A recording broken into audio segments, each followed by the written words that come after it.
Welcome. Sorry it's so loud. Welcome to the afternoon panel on Can Neighborhood Change Not Displace Neighbors? My name is Craig Howard, and I'm Program Director at the John D. and Catherine T. MacArthur Foundation. I'm the Director of the Community Economic Development Program at MacArthur, and I will be moderating this panel. Joining me on the panel are Teresa Cordova, who is the Director of the Great Cities Institute and a professor of urban planning at the University of Illinois, Chicago. Am I dating myself already? Mary Padillo, who is Professor of Sociology at Northwestern University. Marisa Navarro, who is Director of Housing and Community Development at the Metropolitan Planning Council. And Michael Goldberg, who is Director of Heartland Housing and Vice President of the Heartland Alliance. We're going to be following a format today similar to the previous panel, where it will be a discussion format. I'm going to begin by asking each of the panelists to both reintroduce themselves if they choose, to give a little more detail about what they do and how it relates to our topic for today, as well as to make any opening comments on the topic. They are free to make comments of any kind, including some provocative comments. We're hoping that we could have a good dynamic in this conversation. That will be followed by a conversation between us, and then what's different from the previous panels is that we're going to have time, 15 to 20 minutes at the end of this session for your questions and answers. And I believe that there are cards available. We're going to use cards to write and submit your questions to me, and then we'll have time at the end again to have that discussion. So let me begin by asking each of the panelists, maybe if I might start with Mary, for your opening comments, please. Sure. Oh, it is on. Wonderful. So thank you very much, and thank everybody for coming. It's a pleasure to be here. So I'm a professor of sociology and African American studies at Northwestern, and I'm an ethnographer, which means I do field work, I hang out with people, I write field notes, I do interviews, but really all my data come directly from people and their stories. So I'm going to begin with a story. Andrea Wilson, an African-American woman in her 20s, lived with her mother in the same apartment building in Chicago where she, her mother, and her grandmother had all been raised. But now, when I talked to her, this was now a number of years ago, but when I talked to her, the neighborhood was changing. She said, the management now, I don't particularly care for. They don't want the kids running around. You can't do this. They can't play in front. They don't want you standing in front of the building. You can't do this, you can't do that. It's like you're a prisoner in your own home. Basically, they don't want you to do anything. Andrea commented on the nearby buildings being converted to condos, new homes going up and old homes being remodeled. She appreciated that the vacant lots were being filled, that new businesses were opening up, and that the schools had new administration. But as a result, she said, quote, it's getting more expensive to live around here. And along with the new housing and the new neighbors came all of these new rules. The landlord began hassling her family about standing in front of their building. Andrea tried to stand her ground. She said, we would just sit there and not pay any attention to him. And then finally, he'd just drive off. She felt emboldened by her seniority in the neighborhood. After all, she had been there her family had been there for 3 generations. Still, Andrea's stoop-sitting protest was short-lived. The landlord got the last word through the prerogatives of ownership. She said, he wanted to raise our security deposit from $75 to $900. He wanted to raise our rent to $1,100. We were already paying $875. So by the 1st of November, we had to have $900 rent and a $900 security, which is no way, got to move. So within a month, we were packed up and moved in here. So Andrea's story is one of many stories and illustrates the incremental process, family by family, by which disadvantaged people lose access to or are excluded from good neighborhoods or neighborhoods that are getting better. So for this panel, I guess, we all kind of have a position to take on the panel. I don't know if that's why we were put together, but in the paper that I wrote actually for the conference, I talked about how residential mobility, which is the point of this panel, is deeply structured by these inequalities of race, class, disability, citizenship status, and other characteristics that make some people's hold on their homes much more tenuous than that of others. And I tried to emphasize especially the role of the market, or the role of capitalism in creating this tenuous hold that people have on their homes, or this spectrum of mobility from voluntary mobility to involuntary mobility. And of course, voluntary mobility is helped by having more money, because obviously having more money gives people more options. And it makes their choices, the choices of people with money, more determinative of what neighborhoods get more resources, and it protects them from displacement. There are other kind of intangible things that's not just about money that also leads to people having more options and being more likely to have voluntary moves. And that's things like information, voice, social clout, and of course racial privilege. And so the paper that I wrote tries to look at this spectrum of voluntary moves to involuntary moves. On the involuntary sides are things like eviction, foreclosure, demolition, and if we look internationally, the role, and even locally, the role of violence and civil war and extractive, if you think of places like Colombia, extractive technologies that are moving people off of land in order to dig for minerals, and fracking is a big thing here in the US. Fracking is another, those are other kinds of involuntary moves. And so I try to look at this whole spectrum, and basically what I conclude is that all of these kinds of mobility are structured by the market. And in the end, poor people can't compete. And so while we think about mobility as the problem, involuntary mobility especially, what really is the problem is that land and housing is commodified. And if we think about land and housing as a commodity, commodities are obviously something you buy with resources, and in that framework, poor people can't compete. And so when we think about remedies to involuntary mobility in particular, those remedies have to focus on decommodifying housing, decommodifying land. And I can talk a little later about strategies toward that end. Thank you. Teresa. Well, the first thing I'd like to do is welcome everyone and thank you all for being at UIC Urban Forum. It's so wonderful to see the commitment that people have not only to urban issues but to the neighborhood in particular.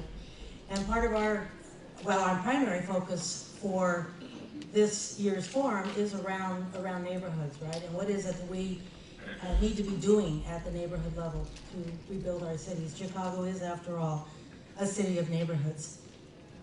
So you had asked us, Craig, to say something about ourselves, and I think I'm director of Great Cities Initiative and invite and work on partnerships, various kinds of partnerships on a range of issues related to community development. But the thing I want to say most personally about myself is that I'm very committed to and very loving of neighborhoods. It's like I grew up in a neighborhood. When I lived in Chicago the first time, I lived in neighborhoods. So I value neighborhoods and was on the executive committee that chose this theme. So I'm very thrilled for us to be talking about that. I agree with Mary. Mary is correct that part of what we're dealing with when we talk about residential mobility and when we distinguish between forced versus voluntary moving out of space, whether it's historical or if we're talking in this context in terms of neighborhoods, that we're talking about a market phenomena. Right? And we're talking about a market phenomena that exists in the context of this particular economic system. And that does make it very difficult, right, for us to come up with the kind of strategies that we need to have to not only rebuild our neighborhoods, but to stop the bleeding. Because it isn't just about people moving in and out, it's about people's right also to be able to stay if they choose to. And it's that being forced out of that is so problematic. So when we talk about what it means to be able to stay in a neighborhood, right, one of the strategies, we've been talking about this now for many years as we've talked about anti-gentrification efforts, something I wrote about 25 years ago about what is it that communities are doing to stem the tide of gentrification. But one of the things that we have done we have insisted that the public sector be responsive. And even though we cannot rely on the public sector entirely, whether it's the federal, state, or local, we do still need to not give up on insisting that the public sector be a resource and be committed to. So whether that's at the federal level providing funding, whether it's the state level, helping us with a number of things like property tax abatements for people who've been in the area for a long time, or if it's at the local level. We cannot give up on the public sector. Similarly with the private sector, right, since it is a market phenomena, at a certain point they're working on their bottom line, right, those who have the sort of moneyed interest, and they're going to be beholden to their stockholders and so on. But there's still some ways we can make them accountable, whether it's through CRA, whether it's through a number of expectations, right, as it relates to their commitments to neighborhoods. But at the same time, I think what I'd really like to see us talk about here today, and what I'd like us to see us harness our efforts around, are building alternative mechanisms and alternative institutions. And that includes everything from worker cooperatives, to community banks, small business incubators, right, and a number of other kinds of community organizations that help us harness our resources and build. So later on I'll speak a little bit more about that, but we do need to deal in our neighborhoods with the fact that people don't have jobs. Isaiah Thomas spoke earlier about the issue of poverty. People are going to be poor if they don't have access to employment, and so we need to have the jobs. Worker cooperatives are one of the kinds of things that we can develop as a strategy. Mary also brought up the issue of ownership. The ownership is so key in the transitions of neighborhoods, right? But also people need support in that ownership. So ownership is very key. And so things like community land trusts, land banks should also be part of our strategy as well. And then also, I guess I just want to highlight, as I end my opening remarks, I want to highlight the value of the neighborhood itself. As I was sitting in the office and talking with some folks from Great Cities Institute, and I always want to thank and acknowledge the staff from Great Cities, we were chatting about neighborhoods and the role of neighborhoods and some of the strategies, and a couple of fellows from facilities, UIC Facilities and Management came in. So I asked them, what do y'all think about neighborhoods? Where do you live? What do you think about your neighborhood and so on? So we actually stayed there for quite a while talking, and it was interesting because one of the fellows lived in the Obla homes here on Taylor Street about the time that I lived on Taylor Street. So we both sort of reminisced about what that neighborhood had been like and what it meant to them, what it meant to him. The other fellow was from the Bronxville area. And so they were talking about what the neighborhood meant to them, their desire to have wanted to stay in the neighborhood. But when rents went from $500 to $1,300, they couldn't stay. And the fact they didn't own the property made it impossible for them to stay. But we also talked about the various kinds of mechanisms that started to erode people who had lived there, their sense of control and ownership in the neighborhood. So everything from tearing down all the basketball courts. Isaiah Thomas talked about that today too, right? Where these fellows were talking about the fact there were all these public spaces, and I added to it based on my experience there. All these public spaces where people could gather. Well, the first thing that happened in a gentrifying neighborhood is the developers come in using the assistance of police enforcement and start chasing people off corners. Start tearing down or building down, breaking down the things like the sports facilities and so on. Start putting fences around parks and that kind of thing. But in neighborhoods where there's disinvestment, resources start to leave that neighborhood, and those same kinds of things also begin to leave that neighborhood. But I think neighborhoods do matter, and part of what we need to be really working towards is developing fully functioning neighborhoods. Because neighborhoods matter to people.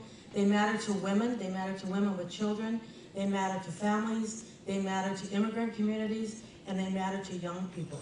So I think the fact that we're talking here today about what is it going to take to really make neighborhoods as a focus of our strategies, whether it's economic development strategy or community development strategies in general, to make the neighborhood a center, I think is really an important work for us to come together, because there's a role for all of us in this. Thank you. Marisa. Sure. So Craig offered that we might want to say something about our connection to neighborhoods. So like you, I find neighborhoods one of the most interesting and fascinating units of study that there are. And I spent over 10 years living and working in North Lawndale since I've been at the Metropolitan Planning Council.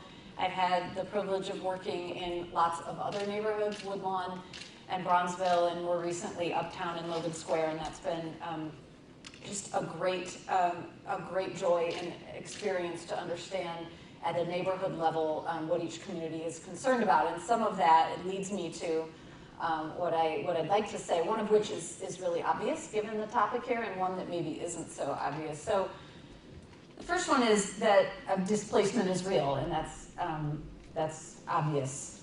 Working closely this year in Uptown and Logan Square, we've seen those are two neighborhoods where in Uptown they just lost a public school because of declining enrollment. So the number of school-age children is dropping. They're losing single-room occupancy buildings hand over foot in Uptown. In Logan Square, they're seeing a huge drop in the number of families versus the number of single-person households. And these raise real concerns for people. And I want to talk about later a lot of thoughts that I have and that I'm sure we all have about ways that we can manage that better, the ways that we can get ahead of that and really be smart and proactive about that. But the other thing that I want to say is that for many, many Chicagoans, gentrification is not the issue that stares them in the face in their neighborhood. There was a study that came out in May by Impressa that said that they looked at neighborhoods since 1970 and said that they found that for every one neighborhood that was gentrified, there were 10 that remained in poverty and 12 that actually slipped into poverty. And I think that's really important just to keep in mind as we think about the whole spectrum of what people are dealing with, that across Chicago, what we're seeing is an increasing amount of concentration of poverty. And because it's Chicago, that means also concentration by race. And that in and of itself has a super huge impact on Chicagoans. And increasingly, if you're poor, your neighbors are also poor. And the students that your child goes to school with are also poor. 2008 to 2012, we found that over half of the city's poor in Chicago live in high poverty concentration. So this is what Brookings calls the double burden of poverty, right? But I think what we have not done a good job of talking about is that that burden is not borne only by the poor. It is certainly borne disproportionately by the poor. But we haven't talked about the fact that this has a cost on all of us. There's a cost to inequality, there's a cost to this level of concentration. And I think the reason we don't talk about it is that we don't know how to measure it. We don't know how to quantify what it costs us. And I've been in so many conversations where all people want to talk about is that it would cost too much to change anything. And that's much easier to talk about because we don't know how to say what it costs us to be in the situation we're in. What does it cost us to have these hyper levels of inequality in our city? And so I think that's just an important backdrop to say that that's also a strong reality for many, many people in this city. If I may ask a question for discussion later, are you saying that it's not gentrification and it's not significantly displacement? It's really more the concentration of poverty? I know you weren't discounting displacement altogether, but are you saying I'm not at all. the primary concern should be about poverty in neighborhoods? I'm not at all discounting it. In fact, that's why I wanted to lead by saying it's a real issue. I just think that sometimes the word becomes so much of what we talk about when we talk about neighborhood change. Gotcha. That it in some ways displaces what might be much more helpful or useful conversations. So for many years at the neighborhood level in North Lawndale, I think what I saw was that many times anything that felt like change immediately flipped to are people coming to take away what's mine and my neighborhood, when in reality there could have been, I think, a large number of conversations about how do we shape this the way it would be useful for us, and what are the other priorities we want to make sure get addressed here. But we've, I think, been conditioned to see it solely as a case of displacement, where I think in many neighborhoods that is far from There's just not a market, there's not market activity, there's not public-private investment as there should be to where that conversation even makes sense. Gotcha. Thank you. Well, can I just, Sure. because I think part of your point is that sometimes people are trapped. Yeah. Right? And they get trapped in sort of these situations of poverty, right? And so just like I was saying, the right to stay, sometimes it's not about the right to stay, it's about the opportunity to be able to, if you stay, what those conditions are, or if you want to leave, what, you know, do you have the ability to leave? So it's adding that to the conversation. Good, good. Michael? Great, thank you, Craig. And thanks to UIC for having me participate on this. I'm looking forward to the discussion. I think you have a little history on me and my background. I'll give a little bit more and then a few opening thoughts. I am the Executive Director of Heartland Housing. We're the housing development arm of Heartland Alliance. We consider ourselves to be one of the leading anti-poverty organizations in the Midwest and a human rights organization. And so my perspective is a little different on the panel in that, you know, as Mary was talking about, you know, the opportunities and the choices, and Teresa, the choices that low-income residents have, it's my organization, we're out there fighting the fight on behalf of the low-income residents and behalf of those that are struggling or vulnerable in society. And so that's our approach, and that's sort of the perspective I'll bring. A little on my background, my schooling and first half of my career almost was in city planning. And so neighborhoods to me are also sort of that building block. It's where you start. It's how you define your experience as you're growing up and who you associate with and your opportunities. It's kind of defined by that neighborhood. And I'll leave it to my academic partners here to talk about all the research that demonstrates too what that means in terms of your opportunities and your chance for success, depending on which neighborhood you grow up in. But how important neighborhoods are. And then last half of my career so far has been with Heartland Alliance. And as I said, we're developers of affordable housing. It's almost exclusively what we do. If you think about affordable housing, we go even further for the most part of saying we're serving the most vulnerable populations. And so who we really try and represent and provide opportunity and choices for are the folks that are dealing with chronic homelessness, chronic mental illness, the extreme low income, those dealing with substance abuse or other challenges to housing stability, public housing residents. We're currently co-developers and operators of 3 of the CHA's Plan for Transformation developments, including the one that Teresa mentioned just down the street at Roosevelt Square. And so we bring that perspective as well. And so that is the work that we do on behalf of the residents that we serve and the communities that we serve.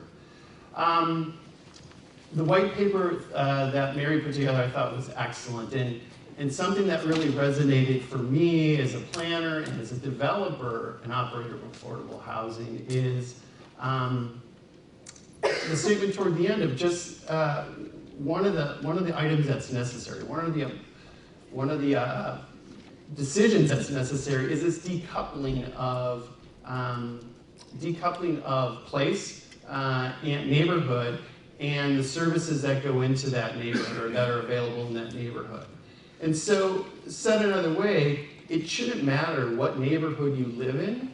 You should have access to good schools. You should be free from crime or the threat of crime. You should have access to jobs, hopefully a good transportation network. Those amenities that any of us would want in our neighborhoods as well.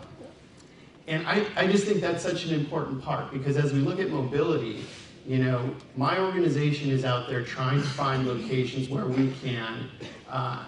So the provocative statement, as I was talking about this with a colleague of mine, and we were discussing, you know, what am I going to say? And she said, well, affordable housing is that provocative statement, and the people that you serve, there aren't a lot of people doing that, and it is, you know, it's social housing. We're a nonprofit. We're not in it for We're not in it for profit. We are in it because building people is building community to us, and that's our approach to solving some of these problems. And so that's the statement I'll make, that affordable housing is that provocative statement. And I think one of the solutions to this issue. But we're out there every day pounding the pavement, trying to find opportunities to either preserve existing affordable housing or identify land, building, resources, communities that will accept us so that we can build new and expand the options for affordable housing. And that's really one of these rubs, is that, and that's where it breaks down, in that there are so many policies that in some way you would think, well, that makes sense. So there are a lot of affordable housing is built heavily dependent on local, state, and federal programs. Monies, yes, but also leveraging private money through a federal or through a government program. And some of those programs are geared so that those resources, government leaders, policymakers, want to see residents in places where there are those amenities, amenity-rich neighborhoods.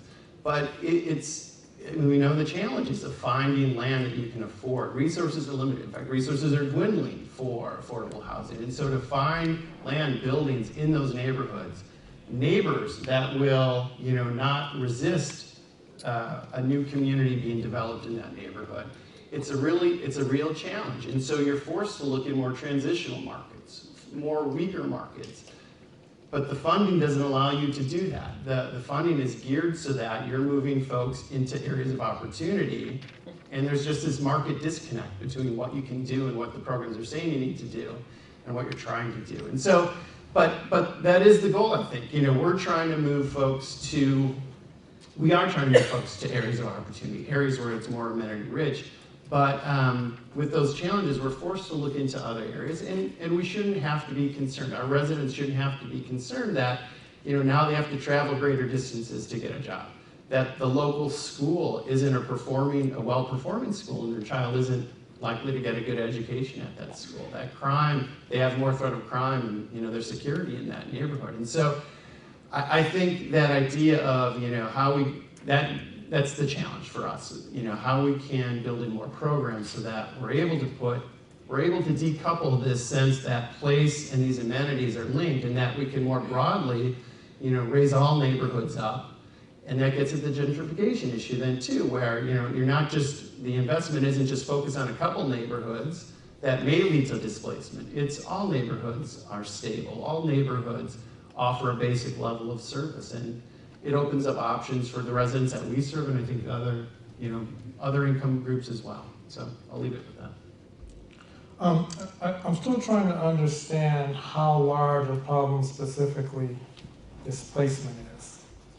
And I'm trying to distinguish displacement from general mobility in neighborhoods, particularly in low-income neighborhoods, but from what I'm understanding, it's a dynamic everywhere. I saw a study some years ago by George Galster, where I forget what place he was looking in, but it might have been in Chicago, where he noticed that something like 20% of the population, he was looking at housing units. Housing units turned over for 20% of the population each year. And that most of those folks moved to a different census tract as a surrogate for neighborhood. So that sounds like a lot of churning, as he described it, a lot of mobility. Is a significant part of that a displacement, and it's a bad thing? Is it a manageable thing? Or is it the normal kind of churning in neighborhoods? Are there some silver linings in that? Are there people moving in, people moving out, looking for opportunity? How much of it is this involuntary mobility, and what do we know about that? Lots of people are studying this. There is lots of research on it. So I'll just start. If you look at national surveys, the American Housing Survey finds that about 3% of the population lists having been displaced, involuntary move, either eviction, demolition, or government displacement, usually eminent domain. About 3% say their most recent move was for that reason. That was the main reason. About 6% say it was one of the reasons they moved. And that's the national population. Of course, those percentages are higher, although not they're like 7 to 8% for African Americans, Latinos, poor families, and poor individuals who did answer the survey. So it's higher among disadvantaged populations, but 6% is the national number who say in a survey that they were displaced. Then there's a huge debate in urban economics, urban sociology about displacement due to gentrification, for example. And lots of folks have written papers on this. And my reading of the literature is that in neighborhoods that are changing, where the income is going up, where the education levels are going up, that poor folks actually try to stay in those places. So they're less likely to move from those places than they are from poor neighborhoods that are not trending up. And so if that's your measure of displacement, how likely is a poor family to move from neighborhood A versus neighborhood B, one that's gentrifying and one that's not? But poor folks are less likely to move in neighborhoods that are gentrifying. But the issue, and I think this is where I think the economists are just kind of playing with language, is because poor people move a lot from all kinds of neighborhoods, not just gentrifying neighborhoods. The issue is that when poor families do move from neighborhoods that are trending up, that housing unit that they leave, often then the rent goes up. And so it's not then available for a new poor family to move in. And so many times economists say it's not displacement, it's replacement. For those of us who are looking at, for those sociologists, for those of us who are sociologists looking at it, it looks like the same thing to us. Yes, poor families move a lot. When a poor family leaves, now you don't have that affordable housing unit, and thus the neighborhood tends to, the rents continue to go up, the housing prices continue to go up. So that's, I think, where at least the kind of urban studies research is on the question of displacement. But I think Marissa's point is extremely important, that while, as someone who's written a whole book on gentrification, I do think that we need to be very clear about the extent of this, largely in not just Chicago, in cities across the country. The problem in Cleveland, in many parts of Dallas, in many parts of Toledo, in many parts of Baltimore, the problem is not gentrification. The problem is that we have places that we're not investing in. So that's a different issue. Okay. I was born in Inglewood, going back to Marissa's point, and I remember when going downtown was to go to 63rd and Halsted. You know, A&P, Goldblatt's, yeah, and white people. It was the first time I saw so many white people actually there. Now it feels like displacement seems remote. It feels like it's important to attract other income groups to the neighborhood, right? Is that just Inglewood, or is that a large part of the story that you were talking about? That it's maybe what we're talking about is displacement is just one lens on dynamics in neighborhoods. It's not necessarily something that we have to respond to directly. Is it more just a lens, and that we need to think about neighborhood policy? I think there's room for a pretty surgical approach, as well as a much wider one. So I think at a national level, there's things we should be supporting no matter what. Choice neighborhoods, promise zones, as Mary pointed out in her paper, those are things that would strengthen neighborhoods across the board, which we should be doing and we should be supporting. However, I also think that there's room if you drill down in Chicago, I'll take the example of the Affordable Requirements Ordinance, the ARO, which is up for sort of being reviewed at the moment. So this is an ordinance that says if you have a real estate deal that requires something from the city, you need land, you need a zoning change, you need city money, then you're required to kick in 10% of your units as affordable units. So you either can build them on site, or you can write a check called the fee in lieu, and that check then goes to fund other affordable deals elsewhere in the city. Well, that fee in lieu is incredibly important to funding other projects, many of which involve projects I was working on in North Lawndale. I do think that it feeds into a pattern that we see, which is that the south and west sides of the city continue to bear the brunt of providing affordable housing on behalf of city residents, and that we could see the city take a much stronger approach in really analyzing If you see a particular, you call it neighborhood, you can go by census tracts where there's really ascending values, then maybe you say this is a place where these units have to be built on site. Because I need to protect some affordability in these neighborhoods. And as the city could make those kinds of, and other cities around the country have done that, to say we're going to make specific policies that have to do with where a neighborhood is in this process. And I think that's very appropriate. Good. You know, to your point, I really appreciate the question.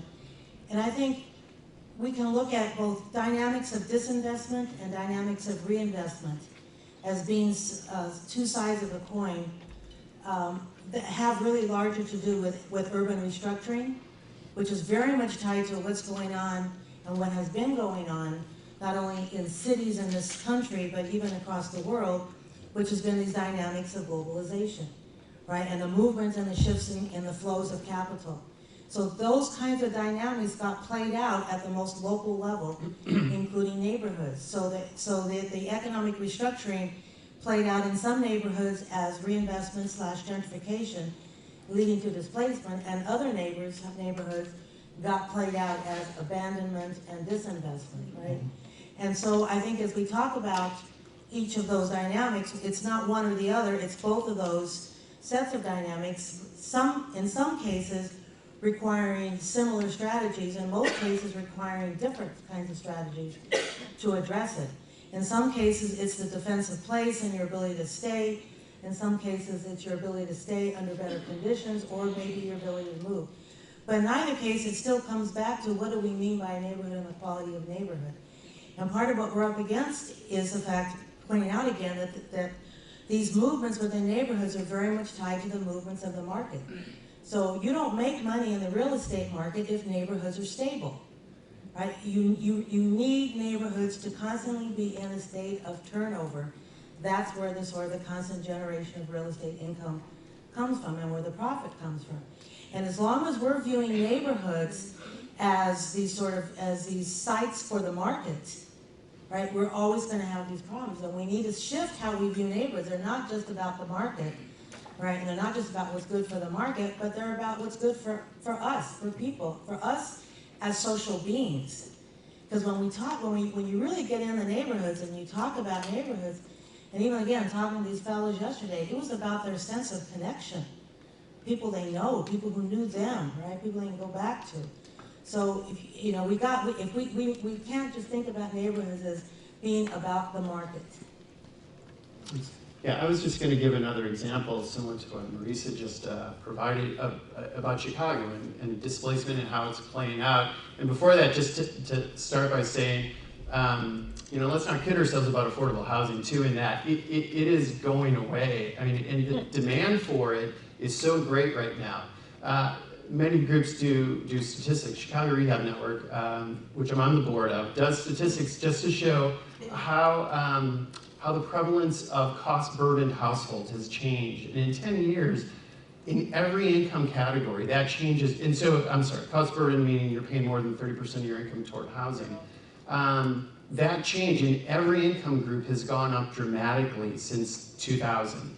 And to the point where lowest income folks are, it's upwards of 89% of renters and those that own homes are cost-burdened right now. So they're paying too much for their housing. So we're both losing the supply and we're increasing the demand for that kind of housing. And on that displacement question, you may have read about the SRO ordinance that the city's entertaining right now. And it was brought by brought forward by a couple aldermen who are seeing a class of property around the city, SRO, single room occupancy, basically privately owned affordable housing, very small units, not a lot of amenity typically, but very affordable to folks who are struggling, working poor, fixed incomes, SSI incomes, and really housing of last resort. And I'm not defending, they're in multiple different states of repair, maintenance, and so I'm not defending that, but it is a housing option for those at the lowest of incomes. And those properties are also the target for developers to come in and convert them into market rate properties. And so the city, I think, stepped in and said, you know, we're losing this valuable resource. It's not one that's getting current government assistance, but if we lose this resource in our neighborhoods, it is going to have an impact on neighborhoods. And so a moratorium was placed on the conversion of these units. They're entertaining an ordinance that would require affordable housing to be a part of any conversion of these buildings. And so I think, you know, that's a front line of how we're talking about displacement to a class of buildings throughout the city. And you know, I think it's a good discussion to have around topics like that. Good. Just to underscore one thing that Michael said, the city did do that to their credit. The issue was really brought to them by a group of advocates who really pushed that issue and really brought them the data and then the, you know, kind of the alarming nature. No, I mean, I will give them credit for responding, but you know, there is an important role for folks at the ground level to really raise the flag and bring the information so that change can be made at the city level. Thank you. Well, Teresa reminded me of something. I have debates with some of my colleagues that are focused on economic development in neighborhoods that, you know, you look at and try to figure out ways of bringing back 63rd Street or Madison Avenue as vibrant commercial areas. And I have a friend that lives near Montrose, I guess it's Ravenwood or Ravenwood Manor. Yeah. And, you know, upper middle class neighborhood, at least. But Montrose is struggling too. And I guess my question is, I'm asking in economic terms, but it's a broader question about neighborhoods. Are neighborhoods changing for everyone? Mm-hmm. Yeah. We live in Chicago. You know, I moved here from Oakland, and people are a little more flexible, a little bit less wedded to the, you know, if you Chicagoans don't mind me saying, the romance of neighborhoods. Yeah. Gotta have stores, factories, everything has to be right there. But Chicago's like every place else in the globe. Am I right? So not only in economic terms, but should we be careful about distinguishing between special stress on these low-income neighborhoods in places like Chicago that we care about, distinguishing between that and changes going on in terms of the economy, shopping patterns, social patterns, how people form communities? Should we be careful to make that distinction rather than think that we can go back to something? Well, and I think you say it, right? Neighborhoods are changing for everyone. Part of what I've asked myself, because I was away for 20 plus years and I've come back to Chicago, and I've seen, again, you know, the outcome of things that I was starting to see happen 20 years ago, right? And one of the first things that I was really struck by is how neighborhoods have changed for everyone. And in a city of neighborhoods, what happens to that greatness of the neighborhood, right? And for me, it ties to our sense of community, our sense of belonging, our sense of connection, and so on. So this question, do we still need neighborhoods given how the world is changing, and do we still need our own commercial districts and so on and so forth? I would say we do. I would still argue for, and yes, it's partly nostalgia, but I think there's some value to that nostalgia because part of what we're talking about are functioning spaces that function for people, spaces that function for community, spaces that provide that sense of community. I think that is the essence of who we are as social beings and continues, I believe, to be important, right? So having institutions, anchors, revitalized commercial districts, access to employment, access to services, access to medical care. Dr. Wynn talked about that earlier. Right? I think those are all part of a functioning neighborhood, and I don't want to give up on that as an ideal. And yes, we are up against some very difficult odds, you know, the political economy, the market forces, and so on, which is why I keep wanting to point us towards talking about what are some alternative mechanisms and institutions that counter that logic. Right? How can we build a collective agency around collective enterprises like worker cooperatives, right? Where we can, because you've got money circulating you've got some money in these neighborhoods. How do you trap that money and get that money circulating within that neighborhood? Why do people have to spend extra money to leave to buy certain basic goods and services? I think I think you're right. There is a shift across the board around things like retail and the economy around that. And I think that while you see it all over the place, you see it more extremely in neighborhoods that have lost population and have lower buying power. So yes, it's true that for everyone there is now Amazon and Target and Walmart have changed the way people shop, and we don't need mom and pop stores on every street along 16th Street in Lawndale or 41st, 43rd, 51st, 47th in Bronzeville. However, there are ways I think that we can try to be more targeted with the population that we do have today. So we work closely with a group in Bronzeville, the Bronzeville Retail Initiative, that came to us and said, look, we want to develop our own plan for retail. We know we've lost 75% of our population since our peak, yet we're still zoned as if, we're packed to the gills, and we don't have that kind of population anymore, and we have to be smarter about how we target and cluster our retail. And so we worked closely with them to come up with basically who are we today and how can we be the best version of that so that we can control when retail is coming in, you need to be clustered in this way because we're trying to build some momentum around the Green Line stop, for instance, or so on.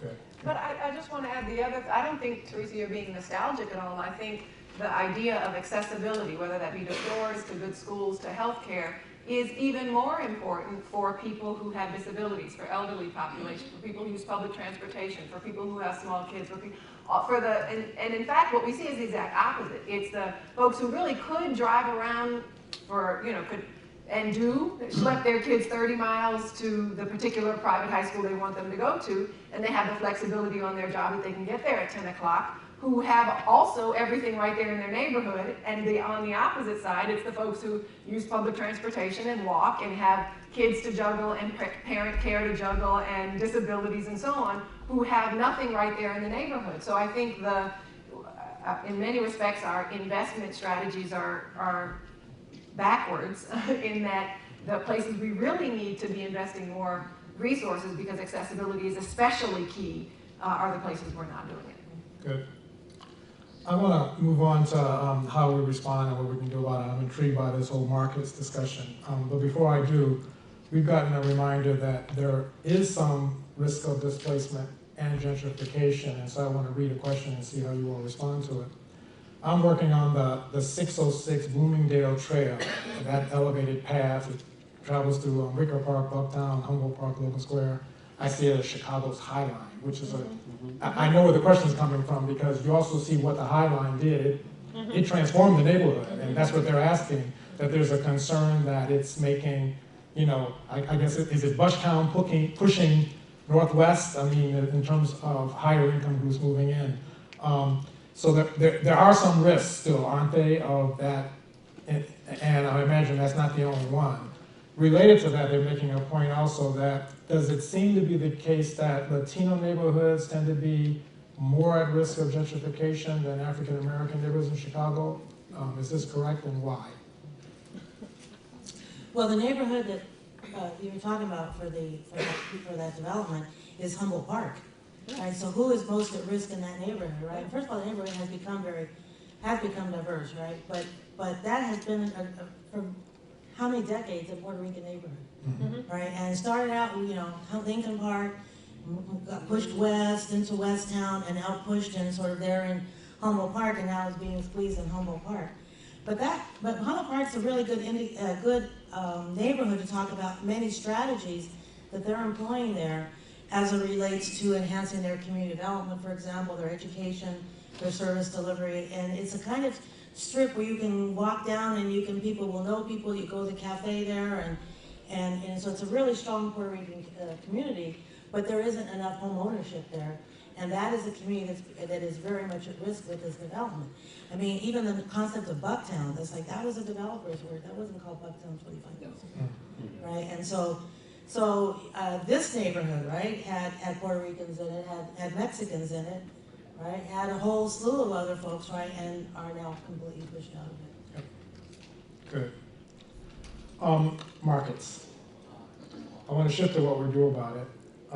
And part of my question is, if the pain is being manifested or felt in these neighborhoods, my higher order question is that, does that automatically mean that we need to respond, work in neighborhoods, or are there larger things to work on?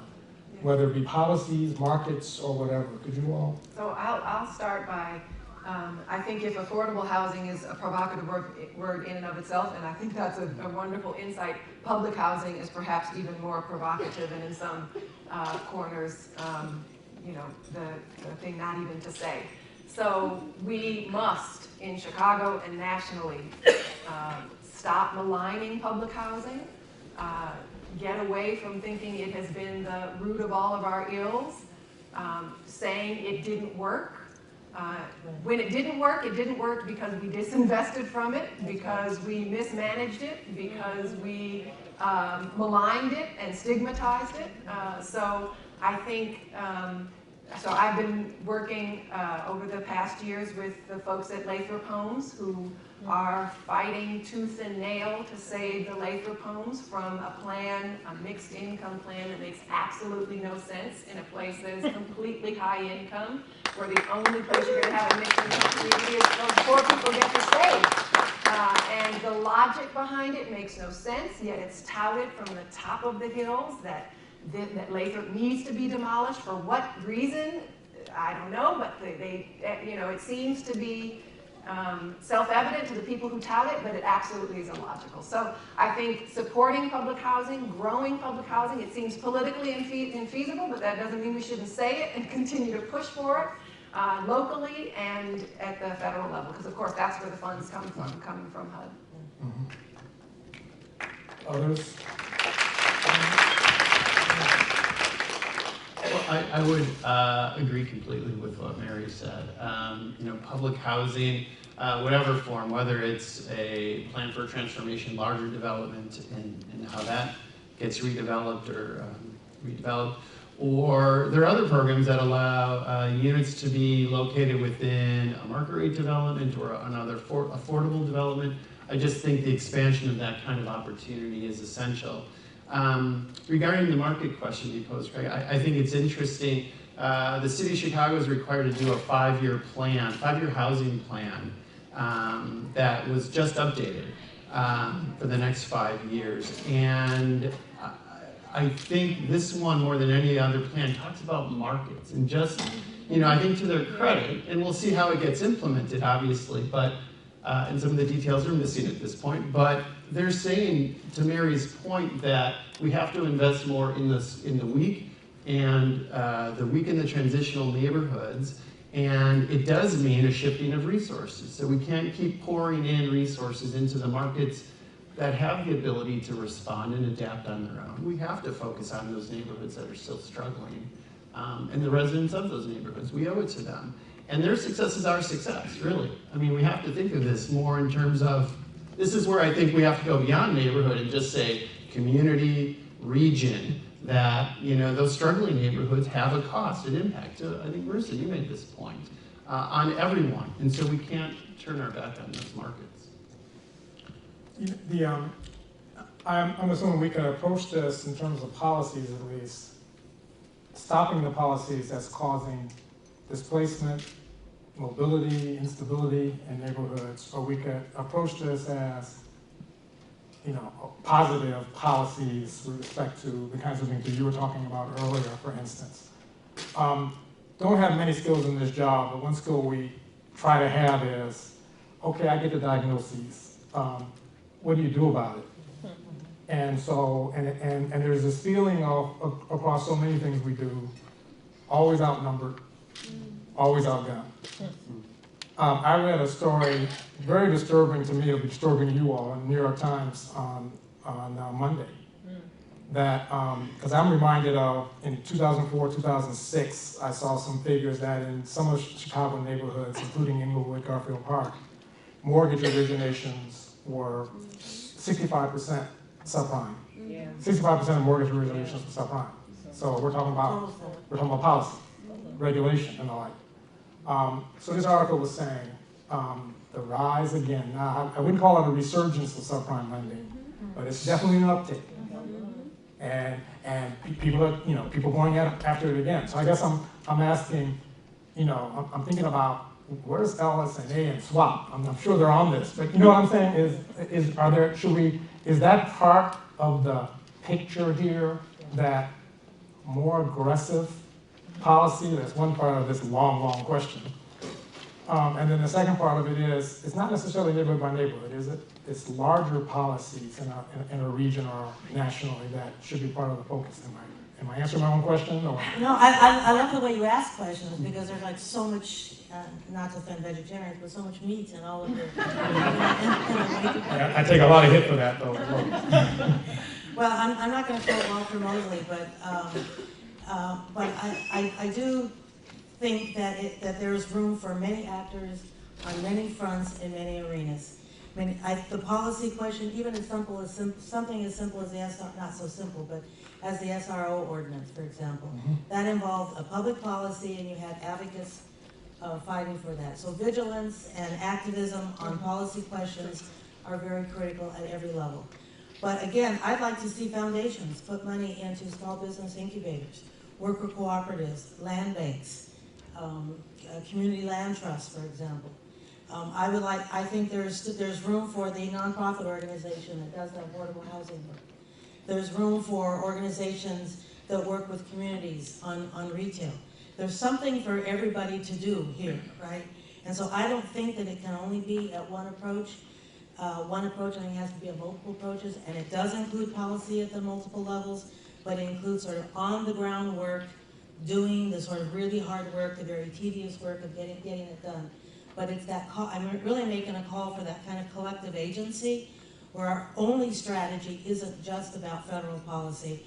Our only strategy isn't just being upset with the market forces and the political economy, but that we have really come together to approach and to build these alternative institutions and these alternative mechanisms, all in the name of and for the purpose of building community and enhancing our sense of connection to one another and to the places where we live, work, and play.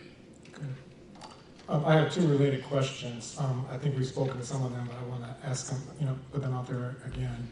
What role can community benefits agreements play in helping to prevent gentrification? And I think related, what will it take to get more amenities in low-income neighborhoods to prevent more travel or people wanting to leave the neighborhood or having to leave the neighborhood?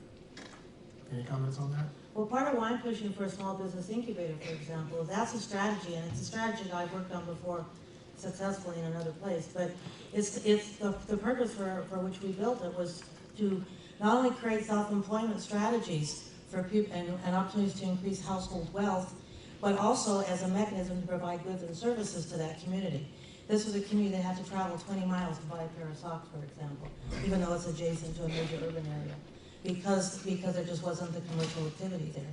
So if you have people, why do I have to go to Walgreens to buy a greeting card, right? If I can buy it from some young person who put together really creative art and turn it into a greeting card. There are so many assets and so many talents in communities that can be tapped and turned into businesses that then provide the goods and services that that community then can purchase. Because one of the things we're doing with our money is we're giving our money to the Walmarts, right, of the world, right? And so what are they doing with their profits? They're not circulating that money necessarily through our communities. Those profits are being repatriated, never mind that they're not paying their workers enough, right? But how do we sort of capture our own capital, right, and start providing goods and services on local goods? Because we have, one of the things we haven't spoken about here yet is the youth unemployment and underemployment that's going on in our neighborhoods, right? And our young people need ways to build their talents and their resources, and it's not all going to come from high-tech jobs. I think this is a fascinating issue about amenities. I actually haven't been involved at all with the Bronzeville Retail Initiative, so I don't really know much about the work that they're trying to do, but I do live on 47th Street. And I do know that 47th Street from King to State has a whole bunch of stores on it, a whole bunch. And I, after having researched North Kenwood, Oakland for a number of years, know that many of the newcomers to the neighborhood will say, there are no stores here.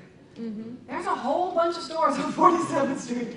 And it's what we see, it's the stores you're going to go to or whatever. So I think it's important to note, and I think about this in terms of Walmart, because on 47th and Cottage Grove, they're going to put the mini Walmarts, neighborhood Walmarts. Right across the street is a Save-A-Lot.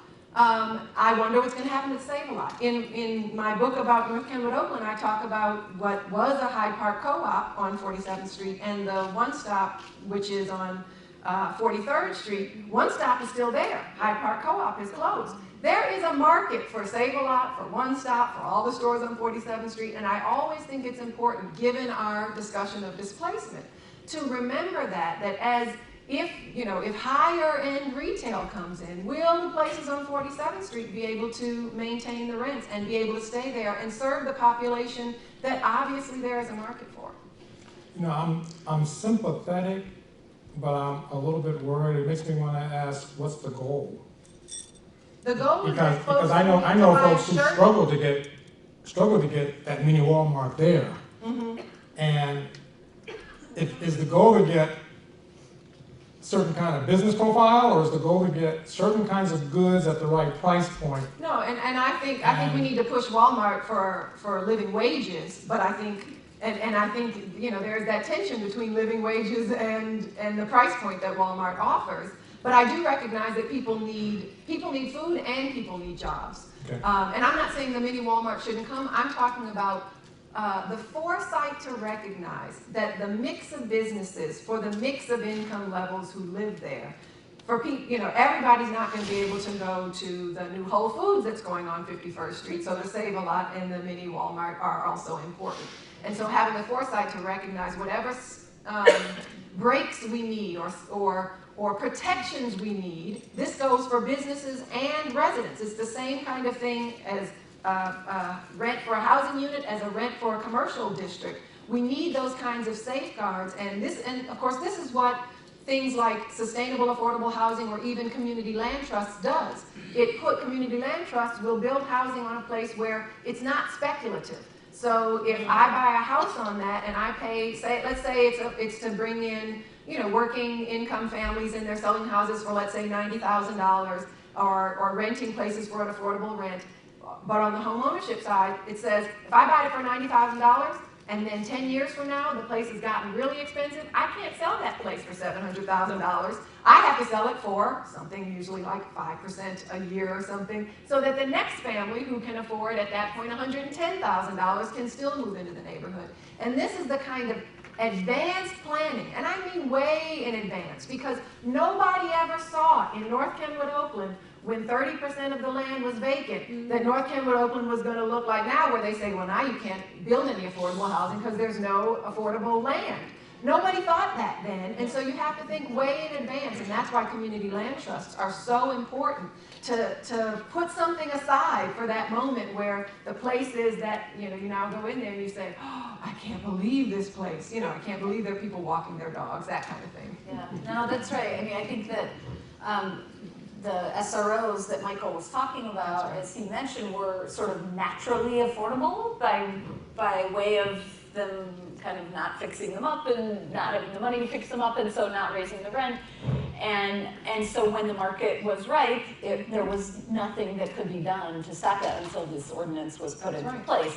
And so I think that's where you see the importance of housing that's mandated for long-term affordability. Unfortunately, it is a bear to ever get that financed, and that's the setup we've all agreed to in this country, and it's really inefficient and slow. Craig, your point about, or the question, I guess, that came about community development agreements.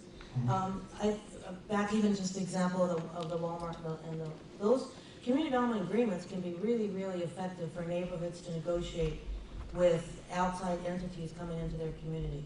And part of what you do in those is you establish the conditions under which these external entities are able to come into your community. And so you place demands.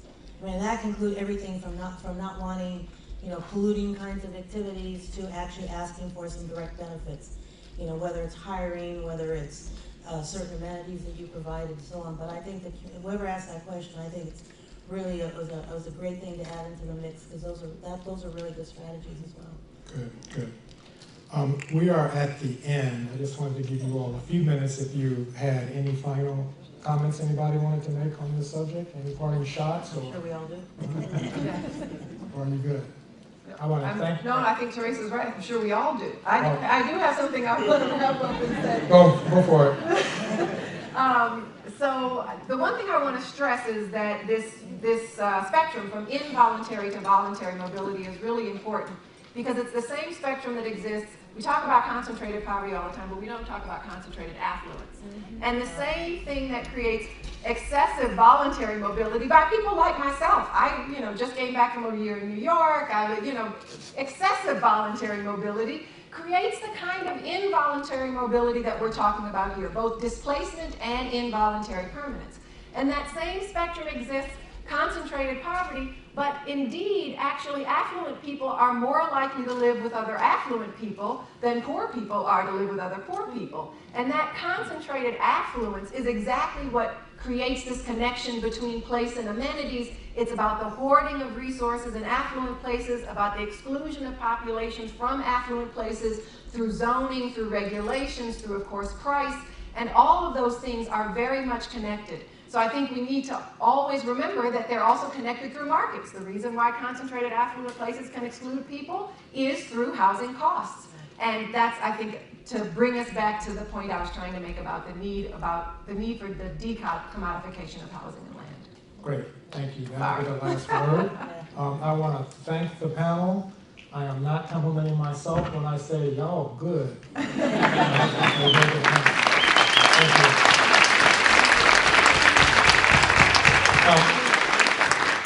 We're going to take a short break as they reset this room for the next session. There's coffee and beverages in the lobby. We're going to have about 10 minutes. The next session, which is going to be on how can schools catalyze community change, will be in this room in